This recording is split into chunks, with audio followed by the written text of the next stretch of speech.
കർത്താവിന്റെ നാമത്തിന് സ്തുതി. ദിവസവും ഈ ചാനൽ കേൾക്കുന്നതിലൂടെ നിങ്ങൾക്ക് ഒരു വർഷത്തിനുള്ളിൽ ബൈബിൾ വായിക്കാൻ കഴിയും. ദയവായി ഷെയർ, സബ്സ്ക്രൈബ് ഒപ്പം സപ്പോർട്ട് ചെയ്യുക. ഇന്നത്തെ ബൈബിൾ വാക്യങ്ങൾ: ശമൂവേൽ 2 പുസ്തകം 19 അധ്യായം 1 മുതലുള്ള വാക്യങ്ങൾ. 2 ശമൂവേൽ 19 അധ്യായം 1 മുതലുള്ള വാക്യങ്ങൾ.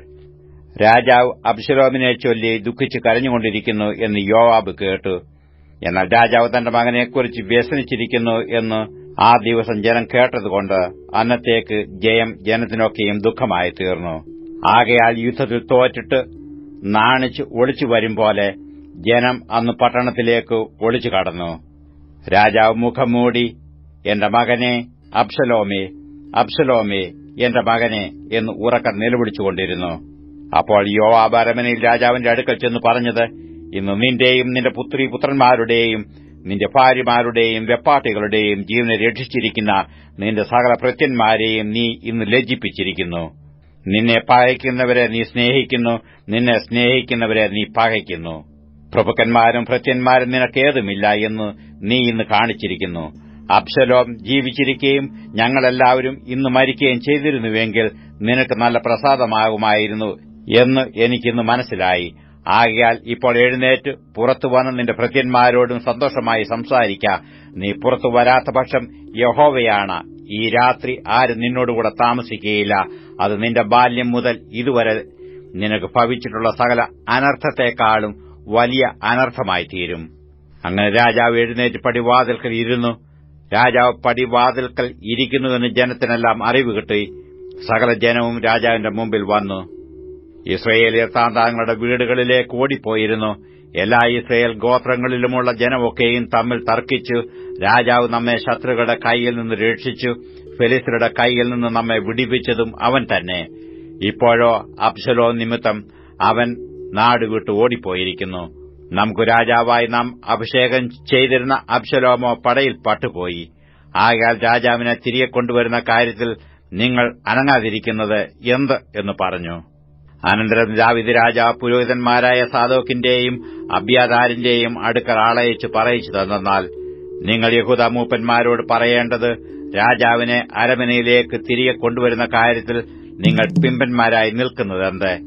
രാജാവിനെ അരമനയിലേക്ക് തിരികെ കൊണ്ടുവരുന്ന കാര്യത്തിൽ എല്ലാ ഇസ്രയേലിന്റെയും സംസാരം അവന്റെ അടുക്കൽ എത്തിയിരിക്കുന്നു. നിങ്ങളെന്റെ സഹോദരന്മാർ എന്റെ അസ്ഥിയും മാംസവുമല്ലോ. രാജാവിനെ മടക്കി വരുത്തുന്ന കാര്യത്തിൽ നിങ്ങൾ പിമ്പരായി നിൽക്കുന്നതെന്ത്? നിങ്ങൾ അമാസയോട്, നീ എന്റെ അസ്ഥിയും മാംസവുമല്ലോ, നീ യോവാബിന് പകരം എപ്പോഴും എന്റെ മുമ്പിൽ സേനാപതിയായിരിക്കുന്നില്ല എങ്കിൽ ദൈവം തക്കവണ്ണവും അധികവും എന്നോട് ചെയ്യട്ടെ എന്ന് പറവീൻ. ഇങ്ങനെ അവൻ സകല യഹൂദാ പുരുഷന്മാരുടെയും ഹൃദയം ഒന്നുപോലെ ആകർഷിച്ചു. ആകയാൽ അവർ, നീയും നിന്റെ സകല ഭൃത്യന്മാരും മടങ്ങിവരുവീൻ എന്ന് രാജാവിന്റെ അടുക്കൽ പറഞ്ഞയച്ചു. അങ്ങനെ രാജാവ് മടങ്ങി യോർദാങ്കിലെത്തി.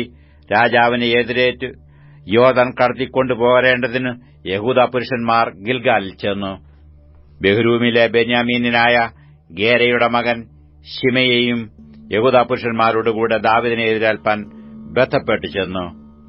അവനോടുകൂടെ 1000 ബെന്യാമീനരും ശൌലിന്റെ ഗ്രഹവിചാരകനായ സീബയും അവന്റെ 15 പുത്രന്മാരും 20 ഭൃത്യന്മാരും ഉണ്ടായിരുന്നു.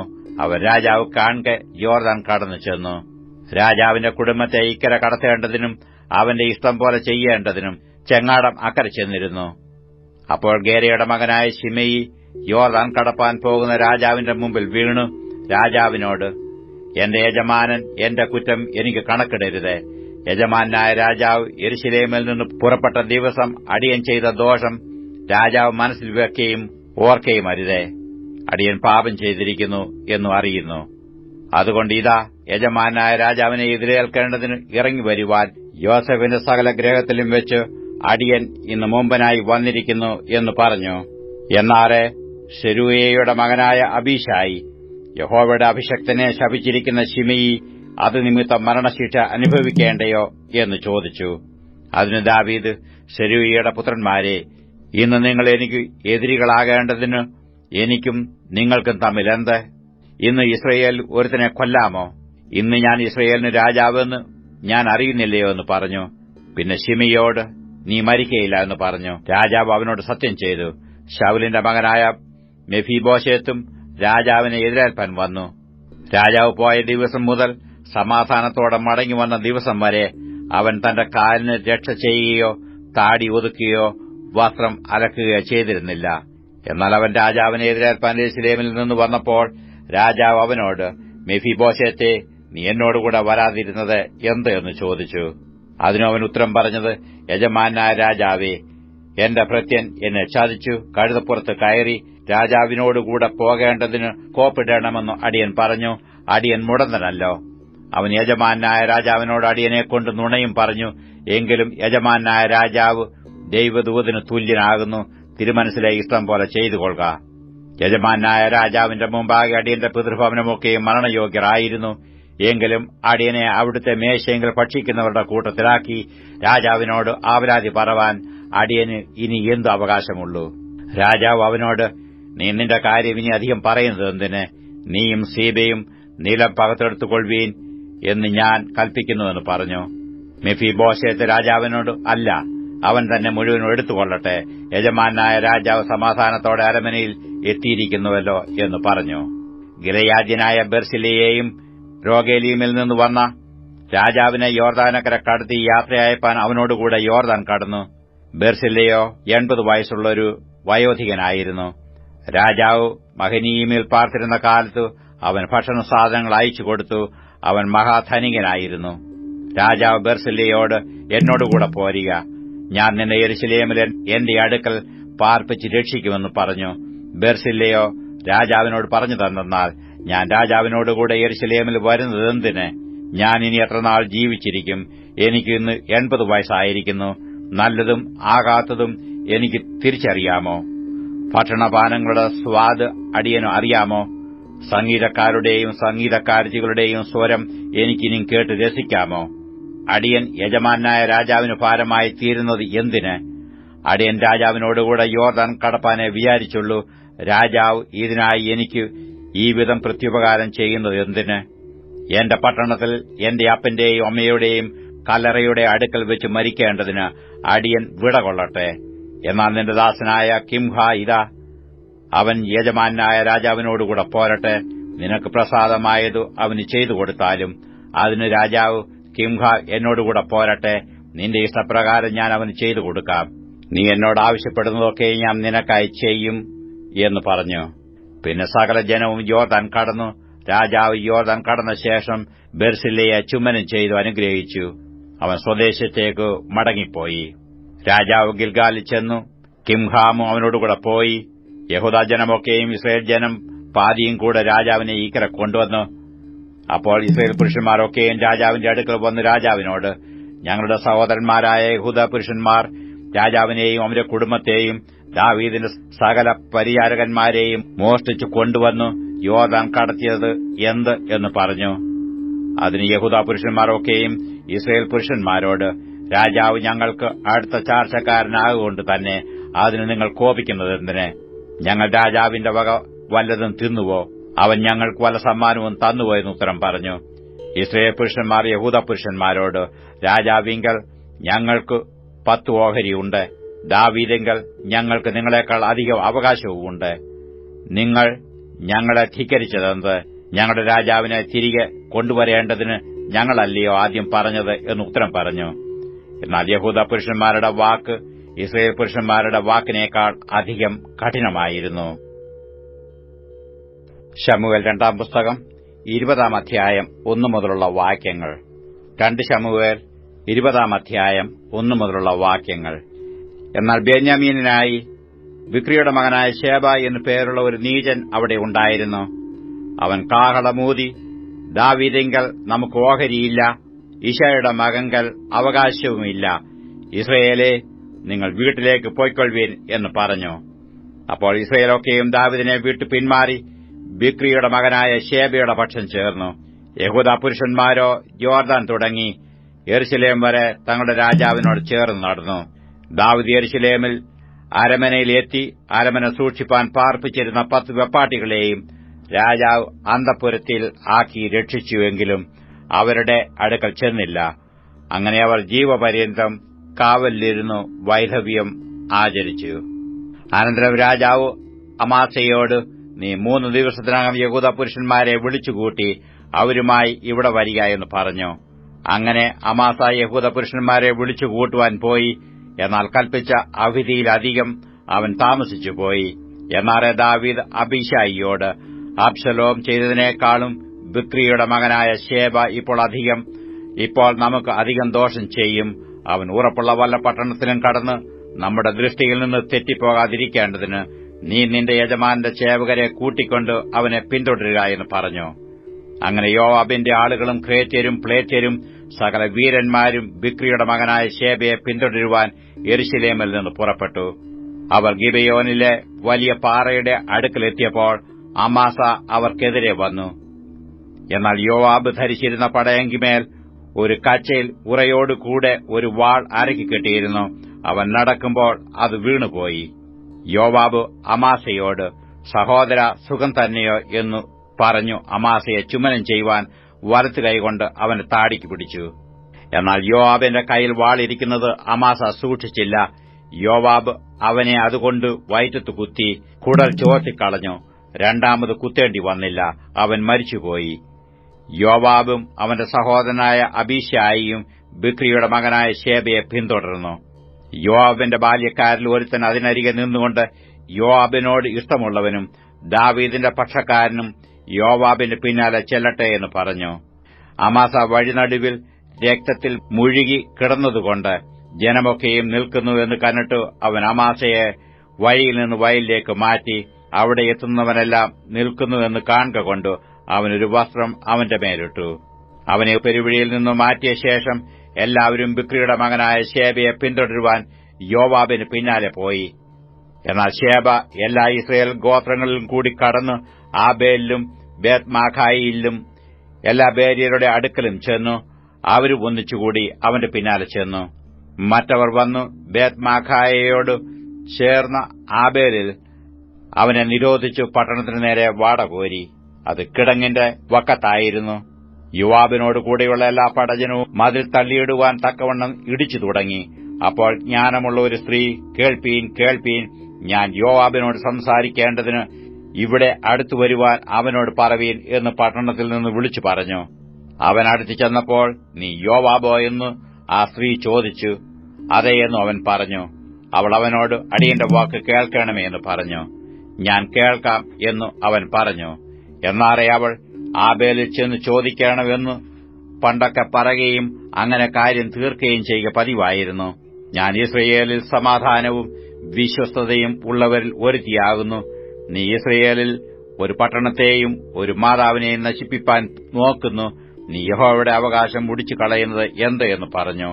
അതിന് യോവാബ്, മുടിച്ചു കളയുകയോ നശിപ്പിക്കുകയോ ചെയ്യുവാൻ എനിക്ക് ഒരിക്കലും സംഗതിയാകരുത്. കാര്യം അങ്ങനെയല്ല. ബിക്രിയുടെ മകനായ ശേബ എന്നൊരു എഫ്രൈം മലനാട്ടുകാരൻ ദാവീദ് രാജാവിനോട് മത്സരിച്ചിരിക്കുന്നു. അവനെ ഏൽപ്പിച്ചു തന്നാൽ മാത്രം മതി. ഞാൻ പട്ടണത്തെ വിട്ടുപോകും എന്ന് പറഞ്ഞു. സ്ത്രീ യോവാബിനോട്, അവന്റെ തല മതിലിന്റെ മുകളിൽ നിന്ന് നിന്റെ അടുക്കൽ ഇട്ടുതരുമെന്ന് പറഞ്ഞു. അങ്ങനെ സ്ത്രീ ചെന്ന് തന്റെ ജ്ഞാനത്താൽ സകല ജനത്തെയും സമ്മതിപ്പിച്ചു. അവർ ബിക്രിയുടെ മകനായ ശേബയുടെ തല വെട്ടി യോവാബിന്റെ അടുക്കൽ ഇട്ടുകൊടുത്തു. അപ്പോൾ അവൻ കാഹളമൂതി എല്ലാവരും പട്ടണം വിട്ട് വീടുകളിലേക്ക് പോയി. യോവാബ് യെരൂശലേമിൽ രാജാവിന്റെ അടുക്കൽ മടങ്ങിപ്പോയി. യോവാബ് ഇസ്രയേൽ സൈന്യത്തിനൊക്കെയും അധിപതിയായിരുന്നു.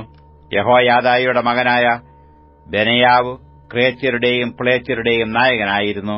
അദോരാം ഊഴിയവേലക്കാർക്ക് മേൽവിചാരകൻ, അഹിലൂദിന്റെ മകനായ യഹോശാഫാത്ത് മന്ത്രി, ശെവ രായസക്കാരൻ, സാദോക്കും അബ്യാഥാരും പുരോഹിതന്മാർ. യയീരിനായ ഈരയും ദാവീദിന്റെ പുരോഹിതനായിരുന്നു. വെളിപ്പാട് 19 അധ്യായം 1 മുതലുള്ള വാക്യങ്ങൾ. വെളിപ്പാട് 19 അധ്യായം 1 മുതലുള്ള വാക്യങ്ങൾ. അനന്തരം ഞാൻ സ്വർഗ്ഗത്തിൽ വലിയൊരു പുരുഷാരത്തിന്റെ മഹാഘോഷം പോലെ കേട്ടത്, ഹല്ലേലൂയ്യ, രക്ഷയും മഹത്വവും ശക്തിയും നമ്മുടെ ദൈവത്തിനുള്ളത്. വേശ്യാവൃത്തി കൊണ്ട് ഭൂമിയെ വഷളാക്കിയ മഹാവേശ്യയ്ക്ക് അവൻ ശിക്ഷ വിധിച്ചു.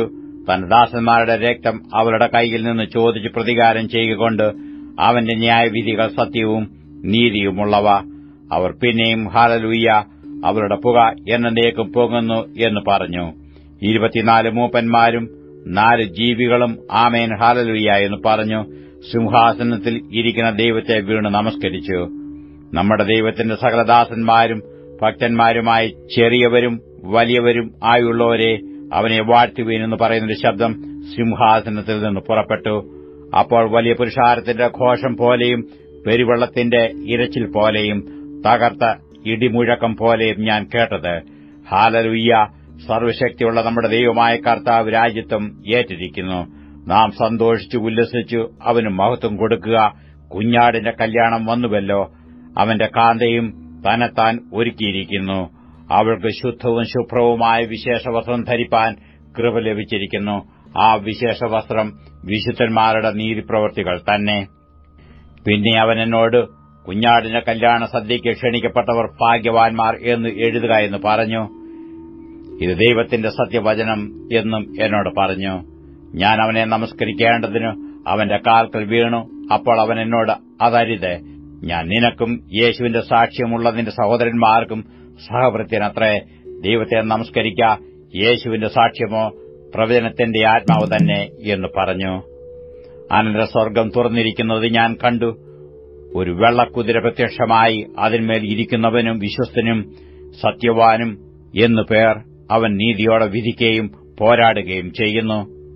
അവന്റെ കണ്ണു അഗ്നിജ്വാല, തലയിൽ അനേകം രാജമുടികൾ, എഴുതിയിട്ടുള്ള ഒരു നാമവും അവനുണ്ട്. അത് അവനല്ലാതെ ആർക്കും അറിഞ്ഞുകൂടാ. അവൻ രക്തം തളിച്ച ഉടുപ്പ് ധരിച്ചിരിക്കുന്നു. അവന് ദൈവവചനമെന്ന് പേർ പറയുന്നു. സ്വർഗ്ഗത്തിലെ സൈന്യം നിർമ്മലവും ശുഭ്രവുമായ വിശേഷവസ്ത്രം ധരിച്ച് വെള്ളക്കുതിരപ്പുറത്ത് കയറി അവനെ അനുഗമിച്ചു. ജാതികളെ വെട്ടുവാൻ അവന്റെ വായിൽ നിന്ന് മൂർച്ചയുള്ള വാൾ പുറപ്പെടുന്നു. അവൻ ഇരുമ്പോൽ കൊണ്ട് അവരെ മേയിക്കും.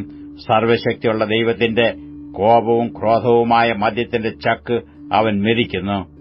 രാജാതിരാജാവും കർത്താതികർത്താവും എന്ന നാമം അവന്റെ ഉടുപ്പിന്മേലും തുടമേലും എഴുതിയിരിക്കുന്നു. ഒരു ദൂതൻ സൂര്യനിൽ നിൽക്കുന്നത് ഞാൻ കണ്ടു. അവൻ ആകാശമധ്യേ പറക്കുന്ന സകല പക്ഷികളോടും, രാജാക്കന്മാരുടെ മാംസവും സഹസ്രാധിപന്മാരുടെ മാംസവും വീരന്മാരുടെ മാംസവും കുതിരകളുടെയും കുതിരപ്പുറത്തിരിക്കുന്നവരുടെയും മാംസവും സ്വതന്ത്രന്മാരും ദാസന്മാരും ചെറിയവരും വലിയവരുമായ എല്ലാവരുടെയും മാംസവും തിന്മാൻ മഹാദൈവത്തിന്റെ അത്താഴത്തിന് വന്നുകൂടുവീൻ എന്ന് ഉറക്കെ വിളിച്ചു പറഞ്ഞു. കുതിരപ്പുറത്തിരിക്കുന്നവനോടും അവന്റെ സൈന്യത്തോടും യുദ്ധം ചെയ്യുവാൻ മൃഗവും ഭൂരാജാക്കന്മാരും അവരുടെ സൈന്യങ്ങളും ഒന്നിച്ചു വന്നുകൂടിയത് ഞാൻ കണ്ടു. മൃഗത്തെയും അതിന്റെ മുമ്പാകെ താൻ ചെയ്ത അടയാളങ്ങളാൽ മനുഷ്യരെ ചതിച്ച് മൃഗത്തിന്റെ മുദ്ര ഏൽപ്പിക്കുകയും അതിന്റെ പ്രതിമയെ നമസ്കരിപ്പിക്കുകയും ചെയ്ത കള്ളപ്രവാചകനെയും പിടിച്ചുകെട്ടി ഇരുവരെയും ഗന്ധകം കത്തുന്ന തീപ്പൊയ്കയിൽ ജീവനോടെ തള്ളിക്കളഞ്ഞു.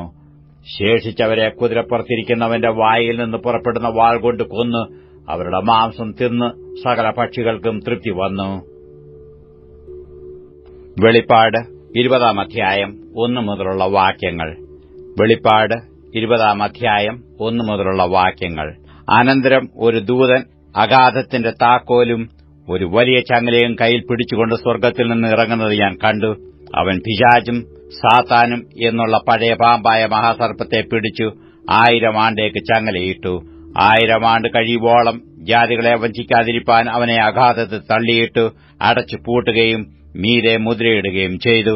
അതിനുശേഷം അവനെ അല്പകാലത്തേക്ക് അഴിച്ചുവിടേണ്ടതാകുന്നു. ഞാൻ ന്യായാസനങ്ങളെ കണ്ടു.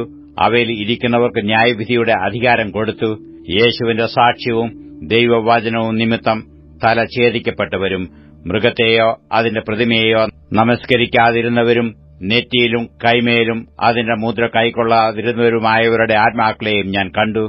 അവർ ജീവിച്ചു 1000 ആണ്ട് ക്രിസ്തുവിനോടുകൂടെ വാണു. മരിച്ചവരിൽ ശേഷമുള്ളവർ 1000 ആണ്ട് കഴിയുവോളം ജീവിച്ചില്ല. ഇത് ഒന്നാമത്തെ പുനരുത്ഥാനം. ഒന്നാമത്തെ പുനരുത്ഥാനത്തിൽ പങ്കുള്ളവൻ ഭാഗ്യവാനും വിശുദ്ധനുമാകുന്നു. അവരുടെ മേൽ രണ്ടാം മരണത്തിനു അധികാരമില്ല. അവർ ദൈവത്തിനും ക്രിസ്തുവിനും പുരോഹിതന്മാരായ ക്രിസ്തുവിനോടുകൂടെ 1000 ആണ്ട് വാഴും. 1000 ആണ്ട് കഴിയുമ്പോഴോ സാത്താനെ തടവിൽ നിന്ന് അഴിച്ചുവിടും.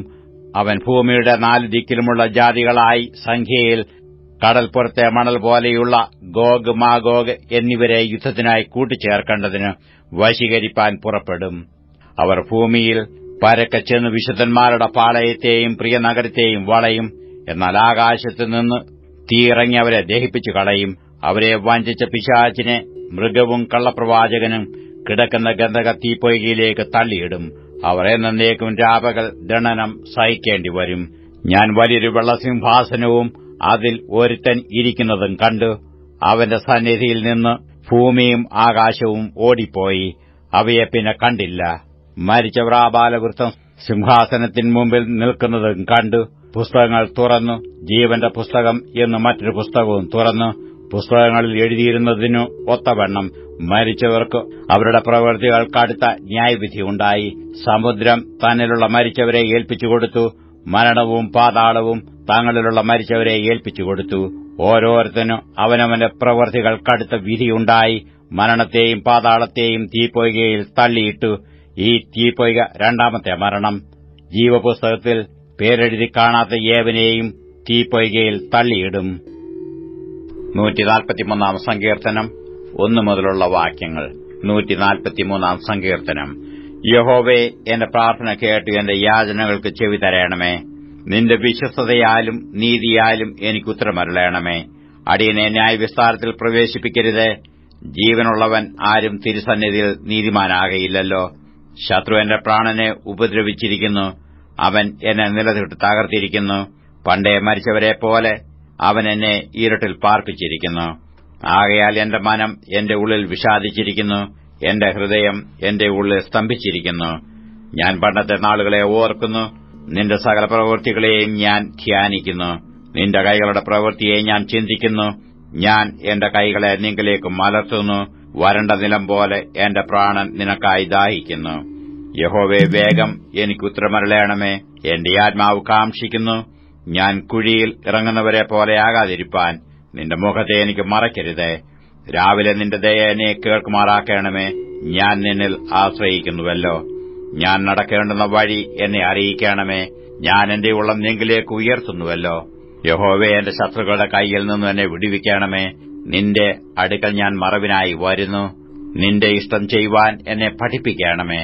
നീ എന്റെ ദൈവമാകുന്നുവല്ലോ. നിന്റെ നല്ല ആത്മാവ് നേർനിലത്തിൽ എന്നെ നടത്തുമാറാകട്ടെ. യഹോവേ, നിന്റെ നാമനിമിത്തം എന്നെ ജീവിപ്പിക്കണമേ. നിന്റെ നീതിയാൽ എന്റെ പ്രാണനെ കഷ്ടതയിൽ നിന്ന് ഉദ്ധരിക്കണമേ.